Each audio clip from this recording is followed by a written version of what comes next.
கர்த்தருக்குள் அன்பான தேவ பிள்ளைகளே, ஆண்டவரும் இரட்சகருமாகிய இயேசுவின் நாமத்தில் உங்களுக்கு என் அன்பின் வாழ்த்துக்கள்.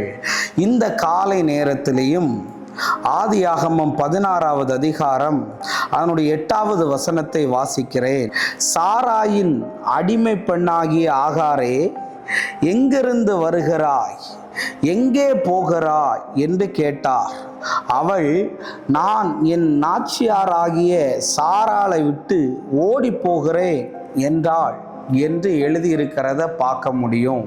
இன்னைக்கு என் மெசேஜோடைய தலைப்பு என்ன தெரியுமாங்க?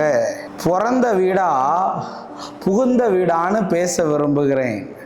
இந்த டாப்பிக்கை பார்க்கும்போதே நிறைய பேருக்கு இதுக்குள்ள என்ன இருக்குதுன்னு பார்க்கணும்னு தோணலாம். தைரியமாக பாருங்க, உங்களை குறித்து தான் பேசுகிறேன். நிறைய பேர் என்கிட்ட சொல்லுவாங்க, பிரதர், என் பிறந்த வீட்டில் நான் ராஜாத்தி மாதிரி இருந்தேன், நான் ராஜா மாதிரி இருந்தேன். என்னைக்கு ஒரு வீட்டுக்குள்ள புகுந்தனோ அன்னையிலிருந்து என் வாழ்க்கையில நிறைய போராட்டத்தை சந்திக்கிறேன், நிம்மதி இல்லாம போயிருது, வாழ்க்கையில சந்தோஷத்தையே அனுபவிக்க முடியலன்னு. இன்னைக்கு உங்களுக்கு தான் இந்த செய்தியை சொல்ல விரும்புகிறேன். கர்த்தர் நம்மோடு பேசுவாராக. ஆகார் என்பவள் சாராளுக்கு அடிமை பெண்ணாக இருக்கிறாள். அடிமை பெண்ணாக இருக்கும்போது சாராளுடைய சுயநலத்துக்காக ஆகாரை அவள் யூஸ் பண்ணுகிறாள். அங்கே இன்னைக்கு நிறைய பேர் அப்படிதாங்க. அவங்க வாழ்க்கை நல்லா இருக்கிறதுக்காக நம்மளை யூஸ் அண்ட் த்ரோ மாதிரிக்குல யூஸ் பண்ணிட்டு தூக்கி எறியுவாங்க. இப்ப இவ என்ன பண்ணியிருக்கிறா, இவ கன்சீவ் ஆன உடனே, சாராள் கன்சீவ் ஆகலைன்னு சொன்ன உடனே அவளை அற்பமா எண்ண ஆரம்பிச்சிட்டா. உடனே இவ ஒவ்வொரு நாளும் கடினப்படுத்துகிறா.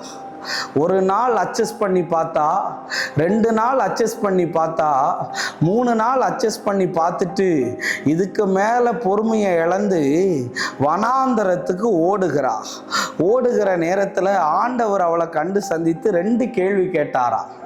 ஆகாரே, ஆகாரே, நீ எங்கிருந்து வருகிறேன்னு கேள்விக்கு பதில் சொன்னான். என் நாச்சியாராகிய அவளுடைய வீட்டிலிருந்து நான் ஓடி போறேன்னு. அடுத்து எங்க போறேன்னு கேட்டதுக்கு அவளுக்கு பதில் தெரியல.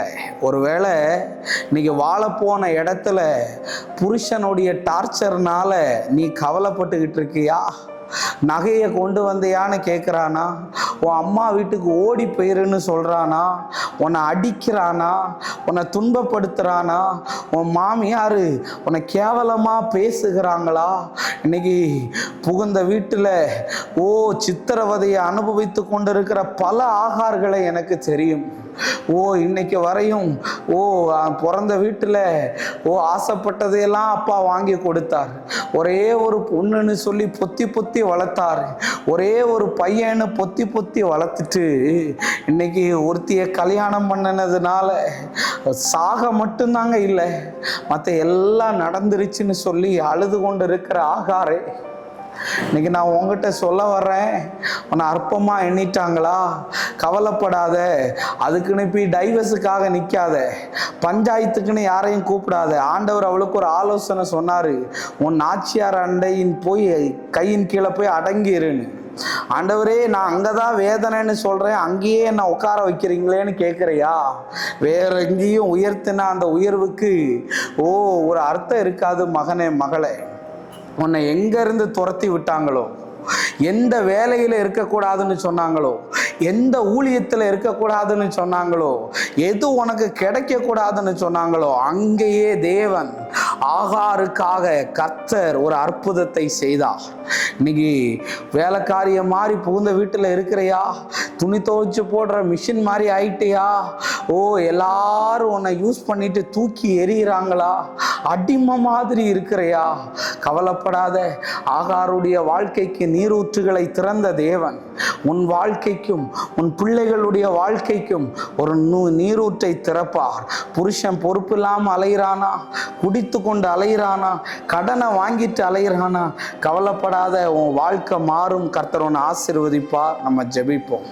அன்பான நல்ல ஆண்டவரே, இந்த நேரத்துக்காக நன்றி. ஆண்டவரே, புகுந்த வீட்டில் வந்து கஷ்டங்களை அனுபவிக்கிற நிறைய பெண்களை பார்க்கிறேன். ஆண்டவரே, ஆண்டவரே, வீட்டோட மாப்பிள்ளையாய் இருன்னு சொல்லி அவரை அடிமை மாதிரி நடத்துகிற சிலரை பார்க்கிறேன். கர்த்தாவே, இந்த சூழ்நிலைகள் எல்லாம் மாறட்டும், அற்புதத்தை செய்யும். இயேசுவின் நாமத்தில் வேண்டுகிறேன் நல்ல பிதாவே. ஆமென், ஆமென், ஆமென். God bless you. கர்த்தர் உங்களை ஆசீர்வதிப்பார்.